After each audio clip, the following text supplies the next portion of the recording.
La tenue blanc et rouge tient forcément à cœur au Festair bayonnais. C'est avec ça qu'on crée la différence sur le terrain. Qu'on achète toute la tenue qui va bien. Le mieux bien sûr, c'est de l'accessoiriser pour se faire remarquer. Ouais, c'est rigolo, on a toujours des tenues originales. C'est toujours bien de se démarquer, oui. Les accessoires, ça fait des années. Il fait les fêtes de Bayonne depuis 10 ans, la montre aussi. Voilà, et puis des boucles d'oreilles. De la tête aux pieds, chacun assume son style. Deux couleurs différentes et mes bas de contention.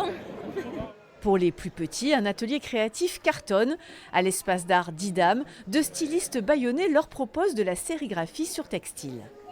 On a fait des petits pochoirs pour vraiment utiliser l'image qu'ils voulaient. Après, par derrière, on a aussi des cadres de sérigraphie avec nos visuels qu'on pourra rajouter par-dessus.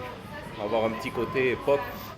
Et ça plaît bien aux enfants. On dessine des taureaux. Ouais.